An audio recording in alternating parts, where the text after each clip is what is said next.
श्रीमद् भगवत गीता के 700 श्लोक विश्व जनमानस की भलाई के लिए धर्म युद्ध भूमि कुरुक्षेत्र के मैदान में भगवान श्री कृष्ण के मुखार बिंद से प्रकट हुए हैं।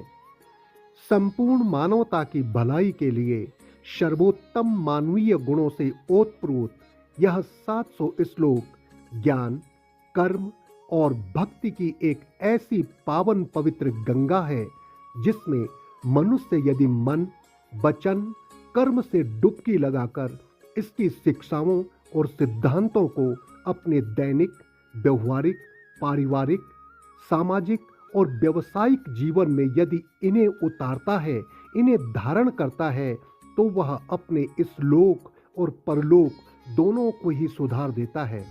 उसका चहुमुखी विकास होता है। उसके सांसारिक जीवन में सुख, शांति और समृद्धि स्वतः ही आने लगती है और शरीर छोड़ने के बाद भी वह जन्म मरण के बंधन से मुक्त हो जाता है।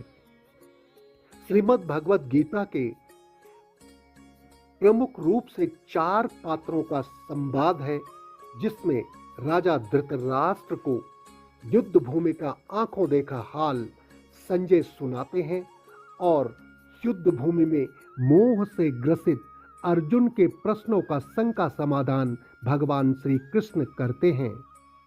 गीता जीवन जीने की एक सर्वोत्तम शैली है, जिसमें मनुष्य जीवन की यात्रा को जन्म से मृत्यु तक कैसे तय किया जाए, इसमें आने वाली रुकावटों को कैसे पार किया जाए, इसके लिए भगवान श्री कृष्ण ने स्वयं की बनाई हुई त्रिगुणात्मक सृष्टि में जन्म लेकर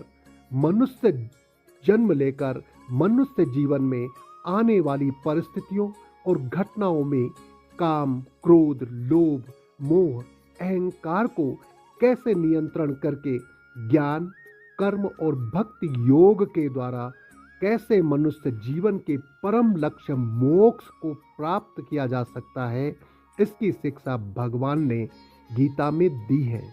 तो अब हम चलते हैं गीता के प्रथम अध्याय के प्रथम श्लोक में। यह श्लोक उस समय राजा धृतराष्ट्र के मुख से उच्चारित हुआ जब महाभारत के युद्ध की लगभग पूरी तैयारी हो गई थी। धृतराष्ट्र पुत्रों की कौरव सेना और पांडु पुत्रों की पांडव सेना धर्म भूमि युद्ध क्षेत्र कुरुक्षेत्र के मैदान में आमने सामने खड़ी थी। उस समय पुत्र मोह से ग्रसित, चिंतित राजा धृतराष्ट्र अपने मंत्री संजय से युद्ध भूमि में होने वाली गतिविधियों की जानकारी लेने के लिए चिंतित और व्यथित हृदय से प्रथम अध्याय के प्रथम श्लोक में पूछते हैं कि धर्म क्षेत्रे कुरुक्षेत्रे समवेतायुयोत्सवा माम का पांडवाश्चैवा किम कुर्वत संजय। अर्थात पांडुपुत्रों संग युद्ध इच्छा लेकर पुत्र मेरे युद्ध भूमि कुरुक्षेत्र गए। गतिविधियां उनकी देखो संजय, क्या व्यूह युद्ध तरतीब वो रच रहे।